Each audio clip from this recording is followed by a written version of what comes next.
Hello everyone. अगर आपको रहस्य, सच्चाई और अनकही बातें पसंद हैं, तो आपका स्वागत है कथालोक की दिलचस्प कहानियों में। यहाँ कहानियाँ पूरी तरह से काल्पनिक हैं। इसका किसी भी व्यक्ति, घटना या स्थान से कोई लेना देना नहीं है। कहानी का उद्देश्य सिर्फ मनोरंजन है। हालांकि किसी किसी को इसमें अपनी जिंदगी की झलक जरूर दिख सकती है, और वो सिर्फ एक संयोग होगा। आप सुन रहे हैं कथालोक की पहली कहानी, चेहरे के पीछे। अगर आपने अभी तक चैनल को सब्सक्राइब नहीं किया तो प्लीज इसे सब्सक्राइब करें और बेल नोटिफिकेशन को ऑन करें, जिससे आपको हर नए अध्याय का नोटिफिकेशन मिलता रहे और आप ये कहानी बिना किसी रुकावट के सुनते रहें। शुरू करते हैं हमारा 12वां अध्याय, गुप्त एक्सेस लेयर।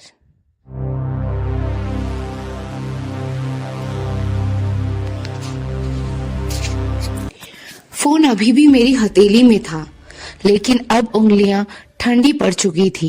स्क्रीन पर सिर्फ एक लाइन चमक रही थी, behaviour pattern monitor, override attempt detected. कुछ सेकंड तक मैं बस उसे देखती रही। ओवरराइड? मैंने तो सिस्टम को छुआ भी नहीं था। तो फिर किसने? मेरे गले में जैसे कुछ अटक गया। दिल की धड़कनें धीरे धीरे तेज होने लगी। मैंने तुरंत कमरे का दरवाजा लॉक किया, लैपटॉप खोला। तीसरी स्क्रीन, वही जिसे मैंने खुद अंधेरे में छोड़ा था, अब खुद रोशन थी। नीचे लाल अक्षरों में लिखा था, एक्सटर्नल ऑब्जर्वेशन लेयर एक्टिवेटेड। मेरे भीतर जैसे किसी ने बर्फ डाल दी हो। इसका मतलब साफ था, कोई मुझे देख रहा था, पर सिस्टम के बाहर से नहीं, अंदर से। लेकिन कौन? मैंने तुरंत अपना दूसरा सीक्रेट फोन उठाया, जो सिर्फ मेरी टीम से कांटेक्ट करने के लिए था। कॉल करने ही वाली थी कि फोन खुद ब खुद वाइब्रेट होने लगी। स्क्रीन चमकी, सिक्योर चैनल। दिल की धड़कन एक पल के लिए रुक गई। मैंने कॉल रिसीव किया। दूसरी तरफ कुछ सेकंड की खामोशी रही, फिर एक जानी पहचानी आवाज, तुम्हारे बारे में पूछा जा रहा है। मेरी उंगलियां कस गईं। कौन? मैंने धीरे से पूछा। नाम अभी साफ नहीं, लेकिन कोई बहुत ऊपर तक पहुंच रखता है, और सिर्फ पूछ नहीं रहा, नजर भी रख रहा है। मेरी नजर अनायास कमरे के कोनों पर घूम गई। आवाज आगे बोली, एक और बात, विदेशी नेटवर्क से हाल ही में एक इनक्रिप्टेड संपर्क हुआ है। सोर्स मास्क्ड है, डेस्टिनेशन भी साफ नहीं, लेकिन लिंक तुम्हारी दिशा में आकर रुकता है। मेरी सांस भारी हो गई। मतलब, मैंने हल्के से कहा, मेरे आसपास का कोई? शायद, या फिर तुमसे जुड़ा? उसने कहा। और समाधान पर कोई अपडेट? मैंने पूछा। कुछ सेकंड की चुप्पी रही। अपग्रेडेशन सिर्फ दिखावा है, असल में डेटा रिडायरेक्ट होगा, नई लेयर बनेगी, जिसका एक्सेस सिर्फ कंपनी के पुराने और बहुत हाई लेवल लोग रखेंगे। मेरे सामने जैसे पूरी तस्वीर धीरे धीरे साफ होने लगी। Behaviour pattern monitor, observation layer, foreign contact, data migration. ये सिर्फ ऐप नहीं था, ये कंट्रोल आर्किटेक्चर था। सावधान रहो, आवाज ने आखिरी बार कहा। जिस पर सबसे ज्यादा भरोसा हो, उसी पर सबसे कम करना। कॉल कट गई। कमरा फिर शांत हो गया, लेकिन अब खामोशी वैसी नहीं थी। मैंने धीरे से स्क्रीन की तरफ देखा। अगर कोई मुझे देख रहा है, तो वो जानता है कि मैं क्या सोच रही हूँ। तो इसका मतलब है, खेल अब एक लेवल ऊपर जा चुका है। मैंने मन ही मन तय किया, अब अगली चाल मैं चलूंगी, लेकिन इस बार बिना किसी को दिखे। उसी समय दूसरी तरफ टेकवर्स में आरव अभी भी ऑफिस में बैठा था। कल की प्रेजेंटेशन को फाइनल कर रहा था। आरव को आखिरकार वो मिल गया था जिसके लिए वो प्रयास कर रहा था। डायरेक्टर ने उसे डेटा वैलिडेशन के नाम पर temporary high level analytic access दे दिया था। उसने शांत चेहरे के साथ लॉगिन किया, लेकिन भीतर वो पूरी तरह सतर्क था। उसने रेस्ट्रिक्टेड लेयर खोली। पहली फाइल खुली, यूजर बिहेवियर क्लस्टर्स। दूसरी, इमोशनल रिस्पॉन्स मैपिंग। तीसरी फाइल खुलते ही उसकी उंगलियां रुक गई। फाइल का नाम था predictive influence model external alignment. या उसने पढ़ना शुरू किया। ये सिर्फ बिहेवियर ट्रैक नहीं कर रहा था, ये लोगों के डायरेक्शंस प्रेडिक्ट कर रहा था और उन्हें सटली इन्फ्लुएंस भी कर रहा था। लेकिन असली झटका तब लगा जब उसने लास्ट कॉलम देखा, स्ट्रैटेजिक रीजन टैगिंग। कुछ स्पेसिफिक देशों के यूजर्स पर इम्पैक्ट रेशियो अलग था और उनमें से एक देश हमारा नहीं था। आरव की सांस गहरी हो गई। ये सिर्फ एक ऐप नहीं है, उसने मन ही मन कहा। उसने तुरंत स्क्रीन कैप्चर नहीं किया, सिर्फ एक इनक्रिप्टेड नोट बनाया और उसी पल उसने मुझे सिक्योर लाइन पर कॉल कर दिया। उधर एचआर सेक्शन में समर भी शांत नहीं बैठा था। उसने कल जिन एम्प्लॉय आईडीज को मार्क किया था, आज वे सिस्टम में एग्जिस्ट ही नहीं कर रही थी। लेकिन उसका इंस्टिंक्ट कह रहा था कि वे लोग कंपनी में थे। उसने बैकएंड अटेंडेंस लेयर चेक किया। 3 नाम बार बार सामने आए, लेकिन फिजिकल प्रेजेंस लॉग्स 0। जैसे वो लोग पेरोल में हैं पर ऑफिस में कभी आए ही नहीं। उसने डीपर एचआर ऑडिट एक्सेस मांगा, टेम्परेरी अप्रूवल मिल गया और फिर उसे इंटरनल रिमार्क दिखा, कॉन्ट्रैक्चुअल स्पेशल क्लियरेंस। क्लियरेंस किसका? No department mentioned, no reporting head. और अगली ही रिफ्रेश में वो तीनों नाम गायब पूरी तरह। System trace not found. Summer ने पहली बार फुसफुसाकर कहा, ये लोग एम्प्लॉयड ही थे। उसने भी तुरंत मुझे सिक्योर लाइन पर कॉल लगा लिया। अपने कमरे में बैठी मैं टेकवर्स के बारे में सोच रही थी, तभी मेरे सीक्रेट फोन की स्क्रीन एक साथ 2 बार चमकी। Aarav calling, summer calling. दिल ने बिना वजह धड़कन तेज कर दी। मैंने मन में सोचा, लाइन तो सिक्योर है, कोई और हमें सुन नहीं सकता, पर इस वक्त इन दोनों ने कॉल किया, इसका मतलब साफ है, उन्हें जरूर कुछ खास पता चला है। मैंने अपने मन को शांत करते हुए दोनों कॉल्स को मर्ज कर दिया। अब हम तीनों लाइन पर थे।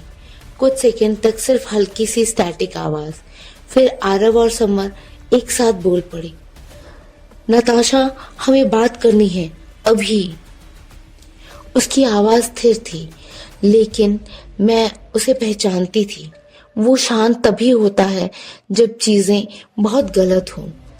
मैंने धीमे से कहा, बताओ। आरव ने कहा, हाई लेवल एक्सेस मिल गया है। मेरी उंगलियां टेबल पर कस गई। और मैंने पूछा। कुछ सेकंड की चुप्पी। ये सिर्फ ऐप बिहेवियर मॉनिटर नहीं कर रहा, ये डिसीजंस प्रेडिक्ट कर रहा है और सटली इन्फ्लुएंस भी। समर ने तुरंत बीच में पूछा, इन्फ्लुएंस मतलब पुश कर रहा है यूजर्स को? एग्जैक्टली, आरव बोला। और रीजन बेस्ड अलाइनमेंट है, कुछ देशों पर अलग इम्पैक्ट पैटर्न। मेरी सांस हल्की अटक गई। External alignment? मैंने धीमे से पूछा। हाँ, आरव ने कहा। फाइल नेम था प्रेडिक्टिव इन्फ्लुएंस मॉडल। उसके बाद आरव ने जो भी कहा वो सुनकर हम तीनों सन्न रह गए। ये हमारी सोच से भी काफी बड़ा था। लाइन पर कुछ सेकंड की चुप्पी फैल गई। फिर समर ने बोलना शुरू किया, नताशा, यहाँ एचआर में भी गड़बड़ है। उसकी आवाज अब बहुत गहरी हो गई। 3 एम्प्लॉय आईडीज हैं, पेरोल में हैं, लेकिन ऑफिस में कभी दिखे नहीं। आरव ने कहा, घोस्ट एम्प्लॉयज? वेट, समर बोला। मैंने बैकएंड अटेंडेंस चेक किया, फिजिकल लॉग्स 0, लेकिन इंटरनल रिमार्क पे लिखा था स्पेशल क्लियरेंस। मैंने पूछा, department? None. Reporting head? None. मेरी आंखें स्क्रीन पर टिक गई। और अब मैंने पूछा। समर की आवाज और धीमी हो गई। अब वो तीनों आईडीज एग्जिस्ट ही नहीं करती। हम तीनों कुछ सेकंड चुप रहे।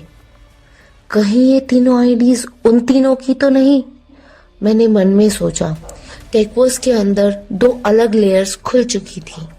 इन्फ्लुएंस मॉडल, घोस्ट क्लियरेंस, ये कोइंसिडेंस नहीं था। ठीक है, अब सुनो। मेरी आवाज शांत थी, बहुत शांत। आज से तुम दोनों कोई डीप एक्सेस नहीं लोगे बिना मिरर लॉक के। आरव ने तुरंत पूछा, मिरर लॉक कहाँ? मेरे पास, मैंने कहा। समर ने धीरे से कहा, नताशा, क्या ये सिर्फ कॉर्पोरेट डेटा मैनिपुलेशन है? मैंने जवाब देने से पहले खिड़की से बाहर देखा। नहीं, दोनों चुप। मैंने आगे कहा, अगर बिहेवियर मॉडल एक्सटर्नल अलाइनमेंट से जुड़ा है तो ये सिर्फ बिजनेस नहीं है। आरव ने पूछा, तो क्या है? मैंने पहली बार खुलकर कहा, स्ट्रैटेजिक लिवरेज। फोन के उस पार दोनों समझ गए। आरव की आवाज अचानक थोड़ी धीमी हुई। नताशा, वेट। क्या हुआ? मैंने पूछा। सिस्टम नोटिफिकेशन आया है। समर भी तुरंत बोला, मेरे यहाँ भी। मैंने लैपटॉप की स्क्रीन अपनी ओर खींच ली। क्या दिख रहा है? आरव ने कहा, activity log monitoring enabled. Samar ने जोड़ा, backend access attempt flagged but not blocked. मेरे सामने तीसरी स्क्रीन हल्की ब्लिंक हुई। Behaviour pattern monitor, observation mode activated. मैंने गहरी सांस ली। तुम दोनों की एक्टिविटी लॉग्स अब मैनुअल रिव्यू में चली गई हैं। कुछ सेकंड की चुप्पी। आरव बोला, मतलब कोई देख रहा है कि हम क्या सर्च कर रहे हैं? हाँ, मैंने कहा। और अभी वो सिर्फ देख रहे हैं, रोक नहीं रहे। समर की आवाज स्थिर थी। तो उन्हें शक है पर प्रूफ नहीं। एग्जैक्टली, मैंने जवाब दिया। मैंने धीरे से कहा, अब से कोई डीप डाइव नहीं करेगा। सर्च पैटर्न्स रैंडम रखो, रियल ऑब्जेक्टिव हिडन रहेगा। आरव ने पूछा, मिरर लॉग? ऑलरेडी एक्टिव, मैंने कहा। और आरव, तुम्हें जो पता चला है वो किसी भी तरह बाहर नहीं आना चाहिए। आरव ने एक हामी भरी। समर बोला, तो गेम शुरू हो चुका है? मैंने शांत स्वर में कहा, नहीं, गेम तो पहले से चल रहा था, पर इसका हिस्सा हम अब बने हैं।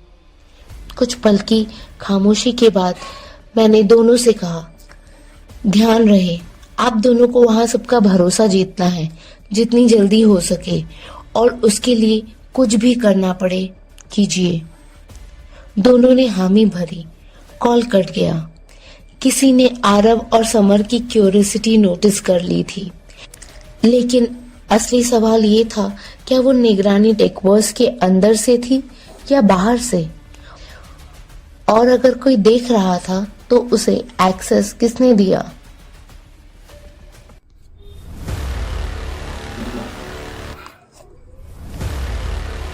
कौन जानना चाहता है नताशा के बारे में? क्या वो ईगल है या कोई और? क्या है उन 3 एम्प्लॉय आईडीज का राज? क्या नताशा को उनके बारे में पता था? क्या पता चला आरव को, जिसे सुनकर नताशा और समर हैरान हो गए? जानने के लिए सुनिए हमारा अगला अध्याय कथालोक पर। आपको ये कहानी कैसी लग रही है हमें कमेंट करके जरूर बताएं।